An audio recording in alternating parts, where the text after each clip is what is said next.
ભારતના જાપાન સ્થિત રાજદૂત નગમા મલ્લિકનો અંત્રોલી બુલેટ ટ્રેન પ્રોજેક્ટનો દોરો. સુરત જિલ્લામાં બુલેટ ટ્રેન પ્રોજેક્ટની પ્રગતિ અને કામગીરીનું નિરીક્ષણ કરવા ભારતના જાપાન સ્થિત રાજદૂત શ્રીમતી નગમા મલ્લિક સુરત આવ્યા હતા. આ મુલાકાત દરમિયાન તેમણે પ્રોજેક્ટના વિવિધ મહત્વપૂર્ણ ભાગોની વિગતવાર સમીક્ષા કરી હતી. પ્રાપ્ત માહિતી મુજબ સુરત જિલ્લાના પલસાણા તાલુકાના અંત્રોલી ગામે મામાદેવ મંદિર નજીક આવેલા bullet train depot, maintenance centre તેમજ ટ્રેક ટ્રેનિંગ સેન્ટરની મુલાકાત લીધી હતી. અહીં તેમણે ટેકનિકલ સુવિધાઓ, મેન્ટેનન્સ પ્રક્રિયા અને સ્ટાફની આપવામાં આવતી તાલીમ અંગે વિગતવાર માહિતી મેળવી હતી.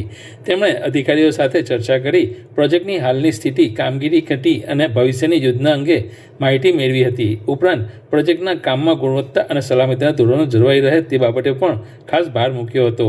ત્યારબાદ તેમણે સુરત ખાતે નિર્માણાધીન મુખ્ય બુલેટ ટ્રેન સ્ટેશનની મુલાકાત લઈ ત્યાં ચાલી રહેલી કામગીરીની સમીક્ષા કરી હતી. સ્ટેશનના ઇન્ફ્રાસ્ટ્રક્ચર, મુસાફરોને આપવામાં આવનાર સુવિધા અને સમયસર પૂર્ણતા અંગે તેમણે અધિકારીઓને જરૂરી માર્ગદર્શન આપ્યું હતું. આ મુલાકાત બુલેટ ટ્રેન પ્રોજેક્ટને વધુ ગતિ આપવાની દિશામાં મહત્વપૂર્ણ માનવામાં આવી રહી છે તેમજ ભારત અને જાપાન વચ્ચેના સહકારને મજબૂત બનાવે છે.